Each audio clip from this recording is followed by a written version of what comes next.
During your pregnancy, have you heard the advice that your mood is crucial and will affect your baby's personality, yet no one has ever explained why? Today, we will delve into the scientific details of how prenatal stress impacts the baby's temperament and character. The process may seem complex, but we will break down the key mechanisms for you. 1. The second and third trimesters are a critical period for shaping the emotional control centers of the fetal brain. The baby's brain grows rapidly during this time, especially the regions responsible for emotion, the amygdala, and the prefrontal cortex, PFC. First, amygdala. This structure determines whether an individual is prone to anxiety or remains relatively calm. Second, prefrontal cortex. This region governs the ability to think calmly and regulate emotions. If the mother experiences chronic emotional distress, the baby's amygdala may become hypersensitive, while the PFC's modulatory capacity is underdeveloped. This can predispose the child to be easily irritable, prone to crying, or more susceptible to anxiety later in life. Second, epigenetics. Emotional memory written into genetic switches. A mother's emotional state doesn't just have an immediate effect, it influences the baby through epigenetic changes. Think of it this way: the baby's genetic blueprint is initially normal, but significant stress can place sticky notes on certain parts of the genes, e.g., a note saying, "Be nervous when something happens." This change in gene expression makes the child inherently more sensitive. Analogy.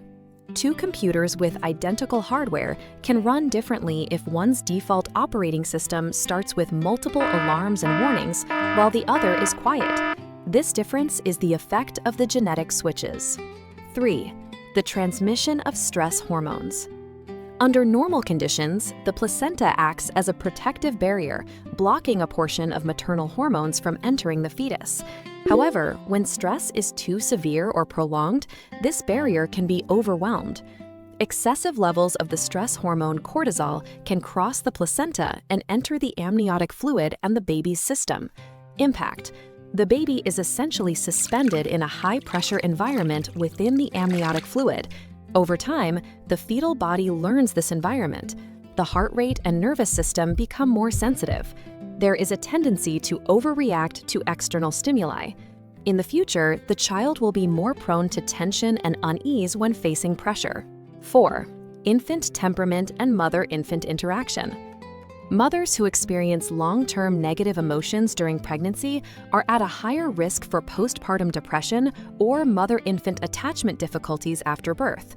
A baby's early emotional regulation and sense of security are heavily dependent on the quality of interaction with their primary caregiver. The earliest sense of security is built through the mother's smile, touch, and responsive cuddles. Example: when the baby cries, a patient mother's gentle soothing teaches the baby that the world is safe. Conversely, if the mother is frequently depressed, slow to respond, or agitated, the baby may become more anxious and insecure. In conclusion, a mother's emotional well-being during pregnancy is critically important. Furthermore, to ensure the mother-to-be is in good spirits, family members and friends must remember to provide a relaxed and joyful environment, along with necessary practical assistance and emotional support when needed.